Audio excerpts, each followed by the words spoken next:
right, who's ready to talk some space law and policy, huh? Space law and policy. Highlight of the IAC. This is what we've all been waiting for. So, thank you so much for coming, for achieving unified global governance for civil space exploration. A couple of weeks back, I was doing an interview on News Nation, national news, and my interview got delayed, so I actually had to watch the news, which was appalling. It was just 20 minutes of war, hurricane, destruction, more war. And I was so glad when they got to me, and I told the host, now we can finally see some good news, right? Now I can talk about something good with space development. And that's truly what we are in the space sector, that this is the good news that the world needs. And in terms of space law and policy, I think we have a singular opportunity to weave a diverse group together to make sure that when we move forward with better technology and better space exploration, we're also moving into a better world of more peace, more working together, more collaboration internationally. And that's what we're here to talk about at the forum. And we have a blockbuster lineup of just some fantastic, these are the stars in the heavens here. This is the Beatles of space law and policy you have right here, let me tell you. So it's fantastic to have this panel. One of us has to catch a plane, so forgive us for that, but we're going to let Frederick go first because of that.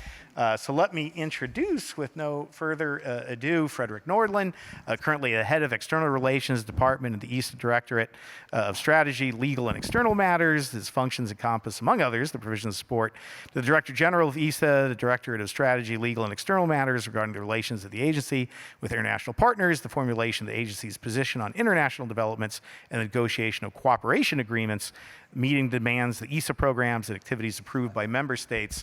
Let me tell you, if it wasn't for this man, I don't think we'd have a gateway. I don't think we'd have an Artemis program. So let's have a warm round of applause for Frederick Nordland. Thank you. Is that working?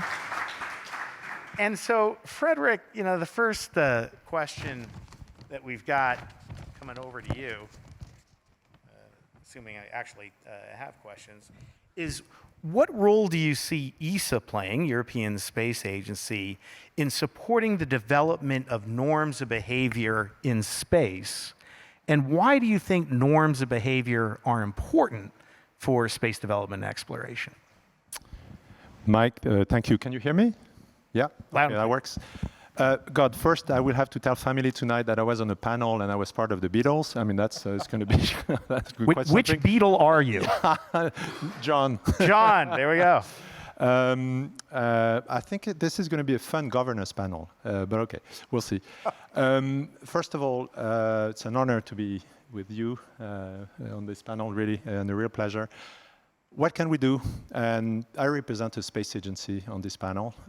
So what can we do as a space agency? We're not a normative organization. So we're not a regulatory body. So what we can do is actually maybe by our own example, show an example, and we don't claim to be any better than anybody around the world. That's not at all what I'm saying. But what we can do, for example, is meet RT in Vienna and publish a document to explain how we register space objects with a digital platform which is completely transparent and for everybody to see. Or if we go for zero debris, we have internal instructions to start having ESA as an actual, real zero debris agency by 2030. So we issued already an internal instruction for all ESA future missions to meet that goal. It's a very tough one. But what we do by this is we explain to the international space community how we intend to do it, how we're starting to do it, actually, and implement this. And so what we do is that every future missions to be approved by the member states will have to meet all these technical requirements. And we will revise these requirements for being a zero debris agency in 2026, in 2027, 2028. By 2030, we have to be there. We are crazy enough actually to launch by 2027 a small washing machine, small satellite to LEO, to low Earth orbit, to have that satellite destroyed. We wreck it. It's kind of strange for an agency to do that. Why are we doing that? It's because in that satellite, we have 200 sensors that will tell us about re-entry, behavior of re-entry, and how we can derive that information to share it with everybody in order to meet the 5-year re-entry requirement to be in the future, cleaner and LEO. And these are the type of things through technology and own commitments where we believe at ESA we can influence the international space community. But once again, we're no better than anybody on this. We're just showing one example. There could be better examples, and we would be very happy actually to learn from these better examples. But since we're not engaged into any formal normative actions, we want to use every single international forum to actually do exactly this. So the UN COPIOS is, for example, one where we published a number of years ago, and we're updating these papers to show the rest of the community how we implement the long-term sustainability guidelines. And we're very serious about this. And so, again, no better than anybody, but this is the way we're doing it. And there is really a strong conviction at ESA by the Director General and all of us that by being transparent and showing a lead-by-example approach, we could eventually influence the international space community. Wonderful. Thank you so much, Frederick. Next, we are going to turn to the director of the UN Office for Outer Space Affairs, who took up the post on September 18th following her appointment by the UN Secretary General. She brings over 25 years of experience in the space and satellite sector, working predominantly with international organizations and regulators.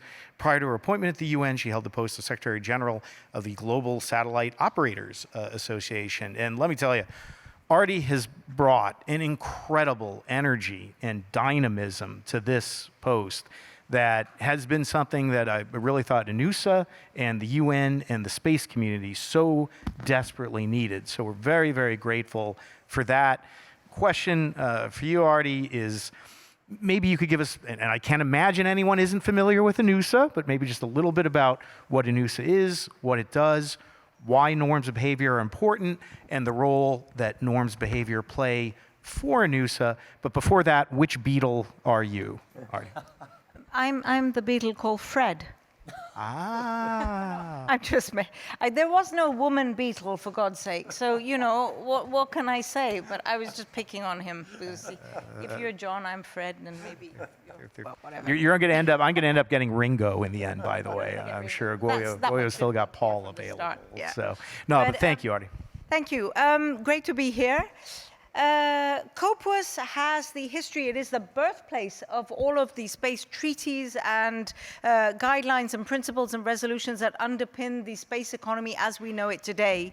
It's always criticized for being too slow and too long, and everything it's done is out of date and old and not fit for purpose. Not true. Not true. We have a line of 60 countries waiting for our technical assistance missions to implement space law. And those space laws have as their cornerstone the implementation of the principles of the Outer Space Treaty. So it is as relevant today as it was in 1967 when it was made. But it also has a track record. I mean, COPUOS has really kept up as best it can with the needs of the moment. The latest product being the long-term sustainability guidelines adopted by consensus in 2019. The issue is that we need them to be implemented. So I know that you have a separate question on challenges, so we won't go there as yet. But you asked, what does UNUSA do? What is our role with respect to that? I see the role of USA being increasingly important. We were set up as an expert unit back in 1957, before probably almost everyone in the room was born. It was set up as just a secretariat. That means, producing the agenda, inviting people, and so on. Not really a big role. Meanwhile, space is so important, and with that, our role has grown. We also have a capacity-building role. And I see that not just in terms of helping member states access space data and solutions to achieve the SDGs and achieve their national objectives, but also very much when it comes to space governance. We see in COPUOS such a diversity in the level of knowledge of the delegates. You will have experts who come from space agencies, some will be space sustainability experts, but you will also have just attachés from the permanent missions. But each one is at the same level in terms of being a decision maker in the committee. So our role is really to make sure that we level the playing field in terms of what they know and understand about different elements of space governance, be it space traffic management or space debris. Many delegates have never heard of ephemeris data. Many of them have no idea what is a conjunction warning. What happens when an operator receives a conjunction warning? What does he do with it? Does he call someone? Does he panic? Does he press a red button, or does he speak to other operators? No, people don't necessarily know.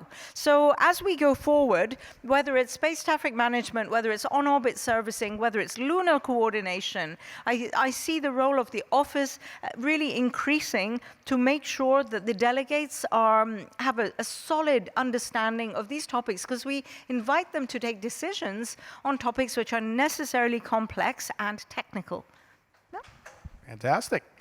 Next up, we've got Guoyo Wang, a doctoral degree in law and economics. He is the dean of the Academy of Airspace Policy and Law at the Beijing Institute of Technology, which is not actually the space policy law, Beijing Future Space, which sounds awesome, right? Like we'd all like to do that, but isn't actually true.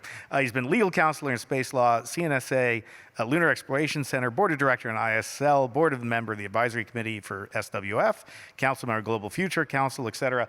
Guoyo and I first met at the Hague International Space Resources Governance Working Group, the name rolls off the tongue, where we collaborated on safety zones back in the day, which actually found its way into the Artemis Accords from that initial work. Everyone, let's have a warm round of applause for the Paul McCartney of Chinese space law, Guoyo Wang. Guoyo. Thank you so much. Thank you, Mac, for that. So, but I apologize about my voices. Maybe not suitable to do the Beatles things, but a little bit rock and roll sense there. Thank you so much. Talking about the Hague Working Group, of course, I did learn a lot from you and our colleagues there. So always I can learn a lot from discussions, no matter in Vienna, Geneva, I mean UN framework, or other platform beyond UN. But to be honest, I have to say the discussions beyond UN sometimes, I mean, it could be more open. It's no wonder, right? And also could go deeper. So that's my personal feeling there. The role of the NGO or the academic institution in this case, I mean, is sort of irreplaceable, or say indispensable in the process of the formulation of the international regime for, say, space exploration, not only just civil, but also security activities there. So as to me, I think that the discussion led by NGO or the framework beyond UN, actually it's just serve for the discussion in UN. And it could provide the very good basis. The reason I'm thinking about it, because I think the four main characteristics that, for the NGO or academia, I mean, they are more capable of, carry on such kind of characteristics than the governments, say like forward-looking, deep going, comprehensiveness, continuousness, you know what I mean, right? So like, it's not like security domain, it's a little bit different. Where, states might be more aware what they want. They have more information than NGO academia about how to achieve strategic priority, strategic balance, in the security, or we say the military domain. Even so, governments sometimes are just short-sighted and still needs strong intellectual support from think tanks, from academia. But I have to say the threshold a little bit high, I mean, in the security domain for NGO, particularly for, for industry, The threshold is a little bit high. Not like a civil domain. I mean, if a NGO just focus on one matter for years, keeps working on it, so always it would have some valuable things at the end, just like the Hague Working Group. You see, it provided the concept of, you mentioned the safety zone, priority rights over the prospected or abstracted resources. These concepts has been discussed almost 10 years. And of course, provided a very good basis, valuable references for the possible discussion in COPUOS. However, these such kind of detailed issues have not been discussed yet in COPUOS. So that's my personal feeling there. NGO academia is more capable of following such kind of characteristics, as I said, which are the inherent requirements to formulate international regime for space governance. No matter it's about space resources exploitation, it's about space traffic management or coordination, it's about much constellation management anyway, they are the same. So the last point is that another reason about the continuous things, a scholar can focus on one domain for decades, like myself, but it's not the case for diplomats. We know the practices in many countries, in China, right? 3 or 4 years, people just changed. But the historical experiences just shows it always takes longer time to draft a treaty, or even just the non-legally binding document. Say 8 years. That's my personal experiences in the LTS guideline, 8 years, and say almost 12 years for the nuclear power sources, the resolution. So that's why I argue that the role of NGO academia is so important. It's such a great point that you make, Guoyo, because diplomacy is not moving at the speed of technology. That, when we started talking about safety zones and that sort of thing, when you and I were back in high school, now these are not academic issues, that we've got CLPS landers occurring. We had China land, we've had Chandrayaan land, that we are having activities on the moon and we're racing to catch up in space law and diplomacy. And absolutely hear you that the NGOs are important, particularly because there's no seat for the private sector in many of our institutions, domestic and international, although Artie's certainly working on that. Certainly we can't have a conversation about norms behavior without talking about the Artemis Accords and ILRS. I'd like to have a conversation about that. And again, before we lose you, Frederick, while ESA isn't a member of the Artemis Accords, because you can't sign as an entity, many European nations have. We just celebrated the Dominican Republic becoming number 44, Estonia number 45 to the Accords. And I was wondering if you could talk a little bit about what you see as the importance of the Artemis Accords, and particularly the non-binding agreements. And getting back to what Guoyo was saying, I think if we had to do a treaty, the Artemis Treaty, it would have taken us a decade, 8 years, et cetera. I'm very excited about the non-binding nature of these agreements because I think it allows us to proceed with more alacrity. But Frederick, your thoughts? As a very famous philosopher used to say, his name was Groucho Marx. It's my favorite Marx. Before I speak, I have something important to say. And what I have to say before I speak is that I'm next to the architects of the Artemis Accords. And this contribution is actually a truly highly significant contribution for different reasons. And I will give you, again, I'm representing a space agency, so I will give you very concrete examples as to why we need that now and not in a fragmented, unfortunately, international community, stand maybe very little chance to have a legally binding instrument at the moment. Why is it so important? And I will give you just a few examples. We started to realize, I think, between the European, American, and Chinese operators of orbiters around Mars, that Mars ephemerid data was absolutely essential to make sure we would keep our orbiters at Mars safe. They're precious, they're expensive, you want to operate safely. We succeeded in doing this. And we succeeded because we absolutely needed this to be done. And when we talk in the Artemis Accords about deconfliction, that's exactly what it means. We absolutely have to have all the channels and the platforms, that we need to safely operate. And as a space agency, you can understand the urge and the priority placed there. Transparency.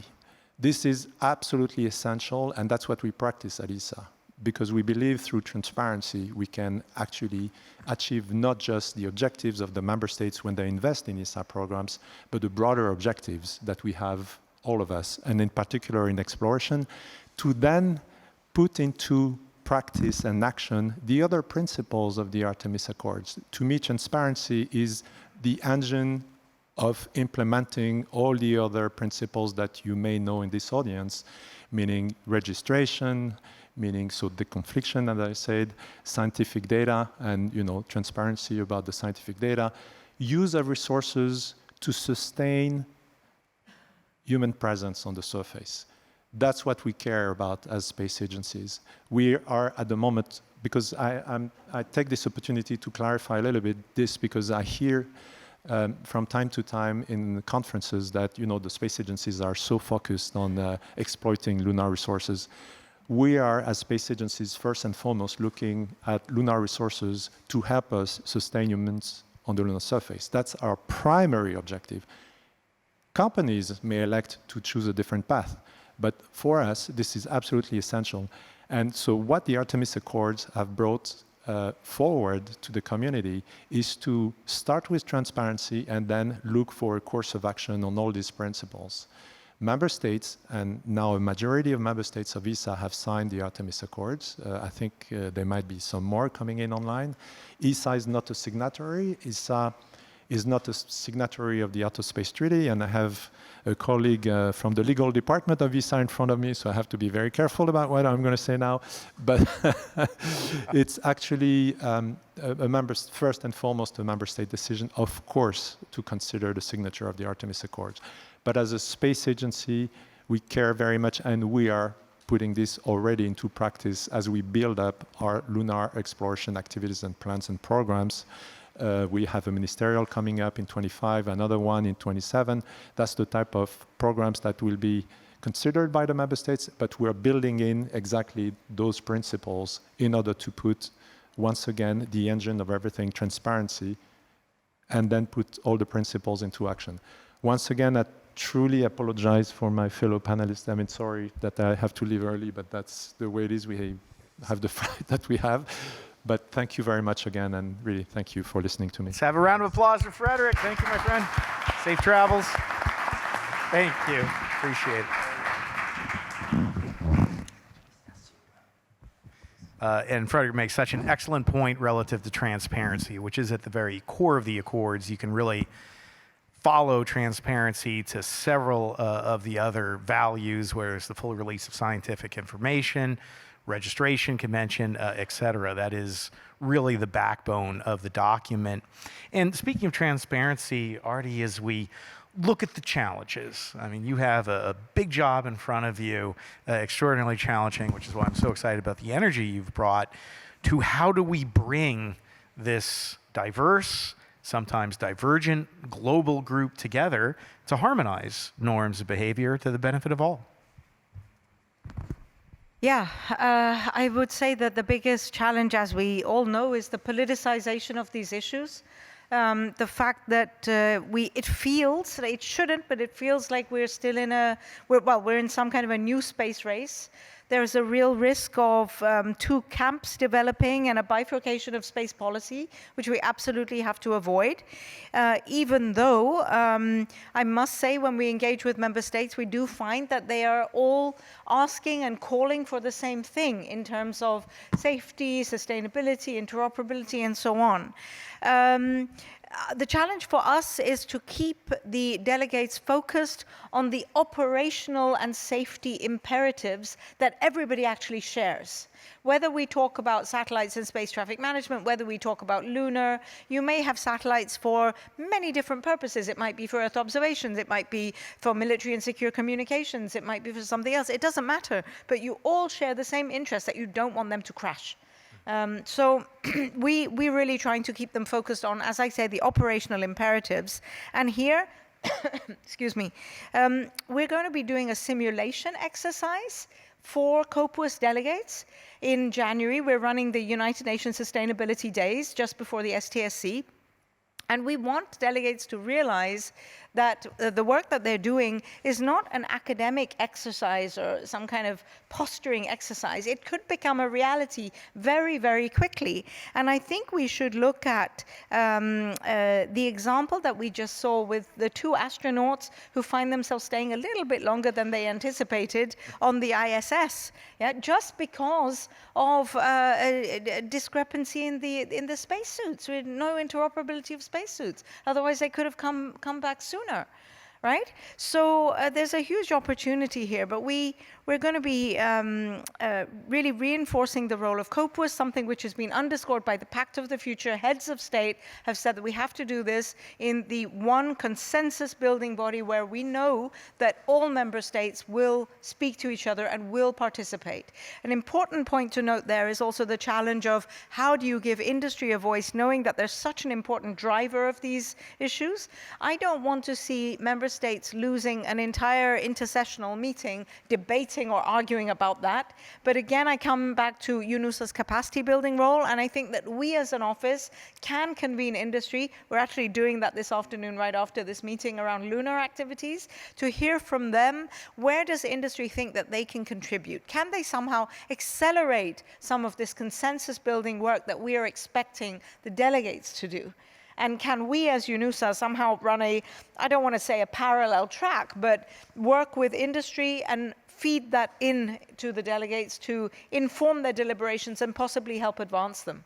Absolutely. I hope we can do some consensus building real time right here before it's over. But Guoyo, if you wouldn't mind, and again, let me preface that I think some people often conflate the Accords and ILRS, wrongfully so, that it's not, and forgive me for using an American idiom, but an apples to apples comparison, that the Accords are about norms of behavior in space, whereas, at least my understanding is the ILRS agreements are bilateral agreements in terms of participation in the ILRS program, but there are some policy aspects that come along with that. So maybe, Guo, if you could talk a little bit about norms of behavior and how they appear and interact in the ILRS agreements. Thank you, Mike, for that.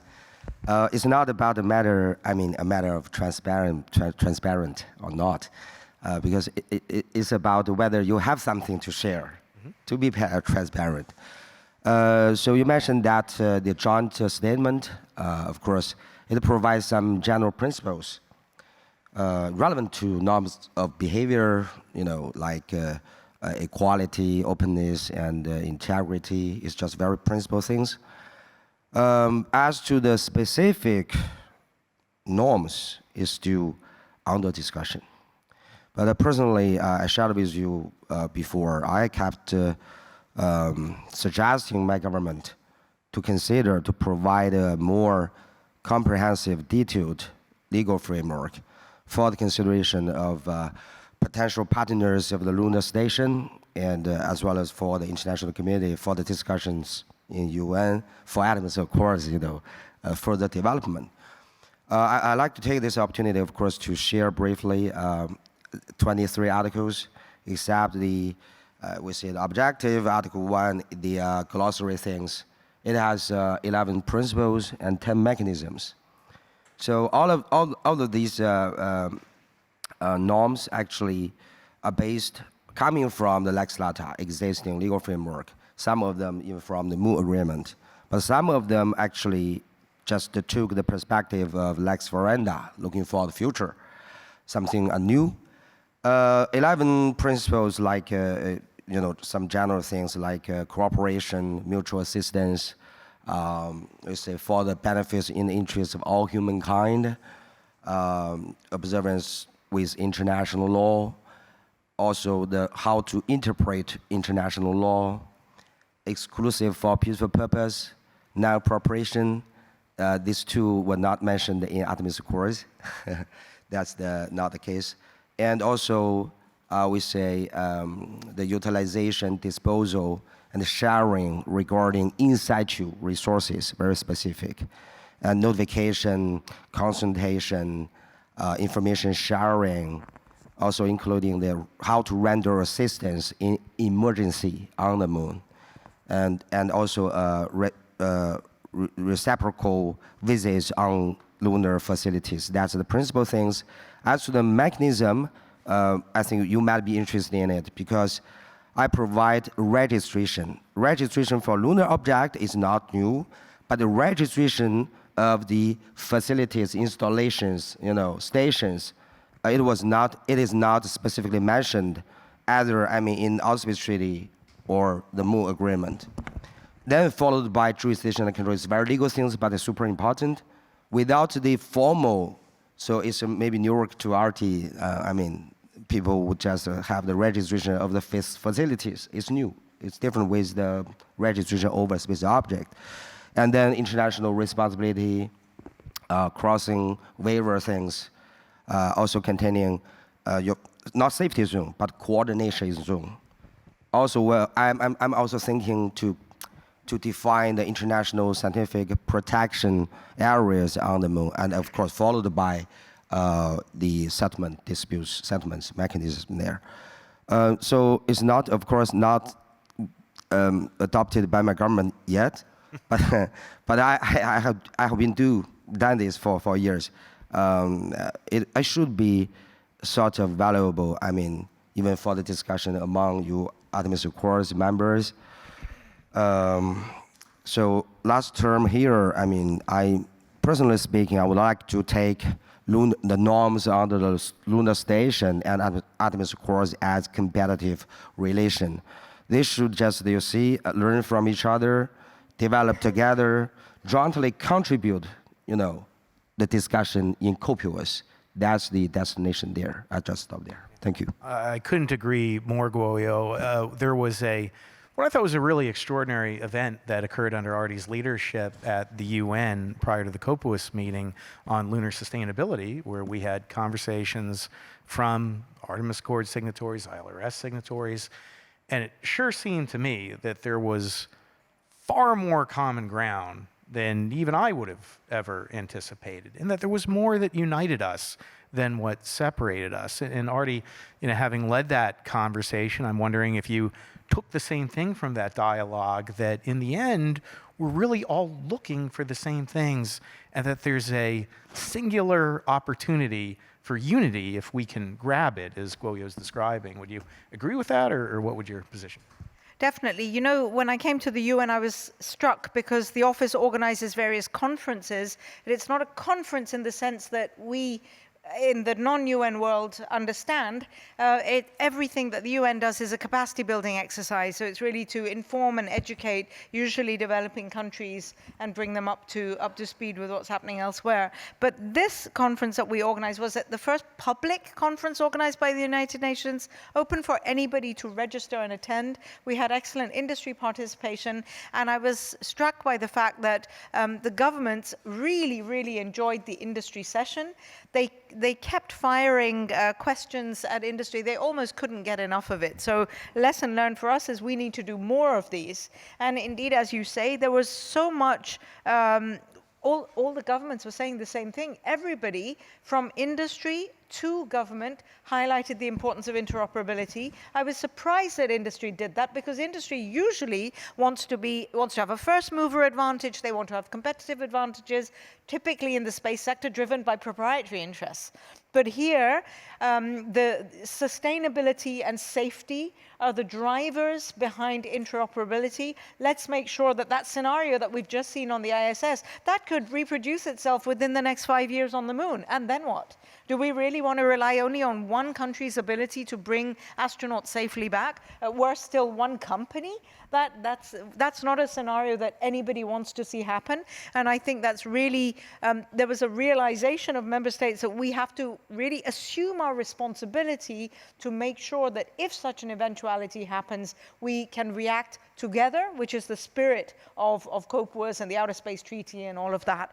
The concrete outcome of that, well, was it of that conference? Was it going to happen anyway? Who knows? But one of the agenda items on the COPUOS's 2-week session thereafter was the creation of an action team for sustainable lunar activities, ATLAC. I believe that thanks to the push given by that conference and the positivity that came out of it, the excitement that, wow, there are so many areas of consensus, we saw ATLAC being adopted without any friction, any real debate and discussion at all. And ATLAC is going to convene in next month for the first time to discuss what is its work plan going to be. So we see that by convening industry and everybody together, we can actually drive some real results. It was so interesting, even just at a superficial level at that meeting, that there were so many questions. Yeah. I'd never seen that many questions before at a COPUOS meeting. So it was pretty extraordinary. And Guo, you've kind of already hit upon it, but as we look at ILRS, as we look at Artemis Accords, at least at a broad level, it just seems, I'm not going to say identical necessarily, but almost close to that we are all trying to achieve the same goals. We're all signatories to the Outer Space Treaty, and it just seemed like such an opportunity to bring the world together. And so from your perspective, you also see that opportunity for us to work together to create unification for norms of behavior. Yeah, thank you, Mike. Yes. I still remember, I personally raised a lot of questions in the June in the conference. It just to provide, again, I have to say, it's kind of a historical moment, considering about the deteriorating geopolitical relations. It's the first time for the main stakeholders to share such specific information there. But as to how to avoid the division, fragmentation of the discussion, I have some, again, personal views there. I think Artie just mentioned that she disagreed with the saying the discussion in COP was just slow and without efficiency. I agree with you because personally I participated in the 8 years LTS discussion. People always say, 8 years work just 21 guidelines, but it's not the case. Dozens of guidelines actually were discussed. So many things are discussed. So the 8 years, just the delegations, they know, they're getting familiar with each other, the legal points, technical concern. So, but in this case, no matter it's about the space traffic management or space resources activities, I'm hoping that the working group or expert group anyway, COPUOS, could provide some clear direction or framework, as a teacher to leave homework to your students, not just the topic, maybe with the outline, then just to avoid the fragmentation, this and that. So as to me, the 4 pillars to support the so-called international regime, no matter about what kind of domain. The first one, principles. So states, delegations are supposed to submit the homework regarding what kind of principles, they are leading principles, what kind of specific principles, and the specific rights, obligations. That's a legal, as a lawyer thinking of the different, partners or the subjects, and then followed by specific mechanism. But mechanism sometimes always be deemed as pragmatical, so people just would like to prefer talking about the mechanism rather than the legal issues. But they are, you see, systematic issue and followed by technical standards. So you see, you gave an outline and collect the homework. That's the idea there. And the last point would be, still we should be very patient about that. Process sometimes is slow, but I'm thinking, again, it's about the direction things. It's not about that they are lacking of the political will to do so. They need rules, they need the norms there. I stop here. Okay. Yeah. And I think the Artemis Accords were always intended to be a beginning of a conversation, to act as a catalyst for just that kind of dialogue, to push us in the direction, have the conversations, find where we can get that common ground, and avoid conflict before it occurs. Artie? I want to turn it on to you as the architect of the Artemis Accords. Sorry, we're out of time. No. On the one hand, we could see the Artemis Accords as providing a basis for COPUOS member states to maybe, use that as some kind of a sign of consensus around these and continue the conversation in the broader setting. At the same time, every time there is a new signatory, it's effectively making a political statement. So it contributes to one camp, if you will. How do we reconcile that in your view? So in my view, and let me say this, when we were drafting the Accords, and particularly United Arab Emirates, I don't know if we have any friends from UAE here in the room, but there was an effort to ensure that the Accords were as inclusive as possible. We wanted to make sure that the values of the Accords were universal, and that any country who has signed the Outer Space Treaty could become a part of the Accords. Certainly the position of the United States is that we're opposed to the Moon Agreement. I think we've got some very good reasons for that. But as we were drafting the Accords, it's not the American position. This was meant to be a holistic position to benefit the world, which is why we have countries that have signed the Moon Agreement that are part of the Accords. We have countries like the US that explicitly oppose the Moon Agreement. The Accords were about finding the common ground, how we can bring everyone together. So because of that universal, inclusive nature, when someone signs the Accords, I don't see it as saying, I am part of a camp.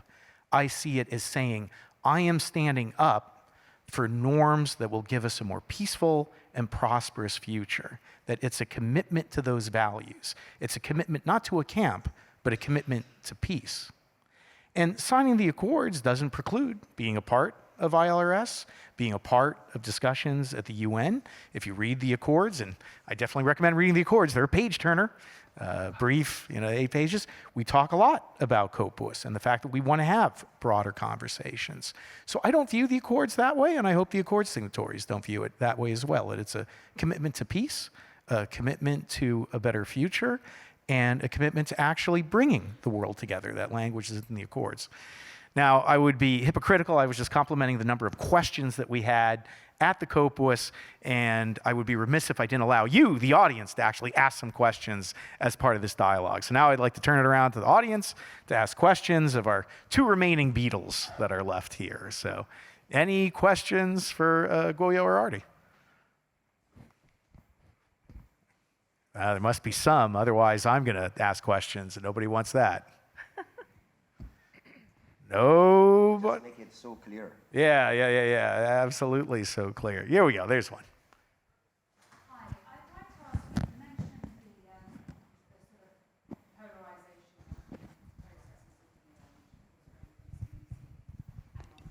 of the What do you think the likelihood there has been a proposal, or that there are proposals to possibly merge the 2 space ideologies? And I was wondering how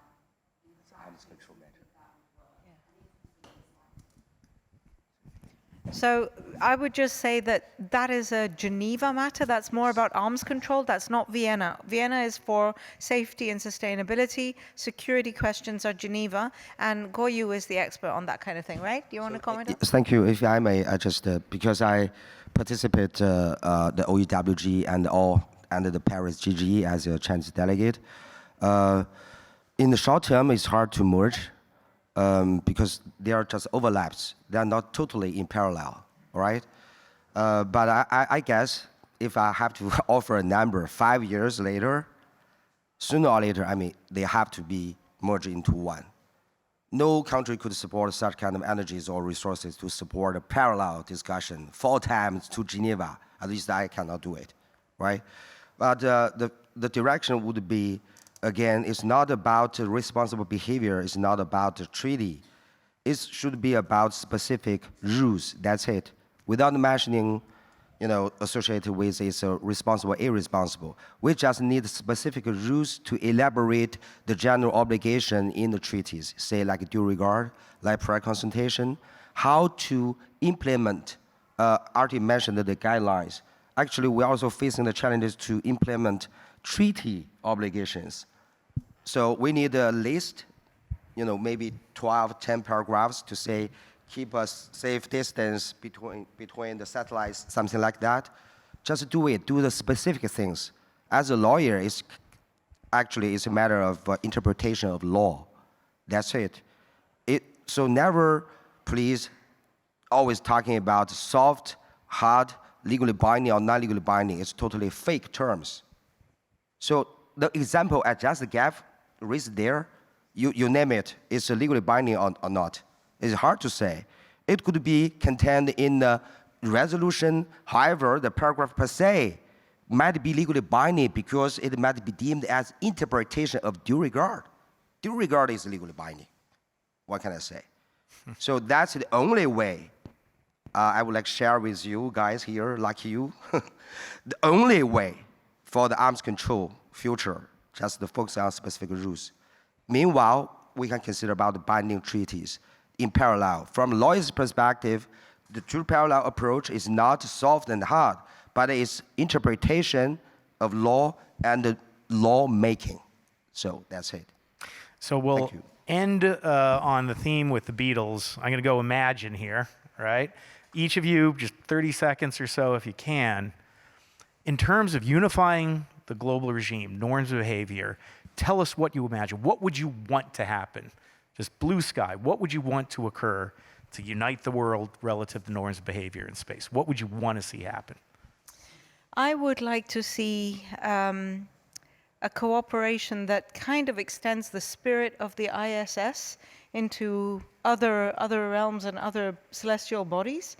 We were speaking with VAST yesterday, and I said, create your space station. Make sure that it has interoperable docks that any other party can dock onto it, so that we can have, even if you have individual components, they can work together. And also, we talked about one moon for all at our lunar conference, one spacesuit for all. How about that? Yep. The Beatles really missed a beat. They never had a song about interoperability, but they should have. It's pretty big. Guoyo, you get the last word. So I'm looking forward to see in the near future in Copious, I can see some specific, I can see some of my 23 articles just were adopted by the delegates there. That would be terrific. Then people consider about, okay, we have a new treaty or come to Moon Agreement, made some good modification. That's totally another thing because we already have the common legal understandings there. That's super important for the next move. I think sooner or later, I'm very optimistic about that. Under your leadership, Artie. And what about you, Mike? What do you imagine? I mean, you asked the question about the camps with the Artemis Accords. I view the camp of the Artemis Accords as the whole world. I would like to see the whole world sign the accords because they were designed for the globe. So that would be my personal love. But if we can't achieve that, at the very least, I'd like to proceed with what you've worked on and what Guoyo said, that let's find the common ground. Let's find how we can come together because there's more that unites us than there is that separates us. And let's do it with alacrity. Let's do it before the problems occur. In the end, what we were trying to do with the Accords is a preemptive strike against conflict. Again, our journey is going to be the moon and Mars, but if we work, thank you. If we work together, our destination can be peace and prosperity. And with that, let's have a round of applause for a terrific space policy work.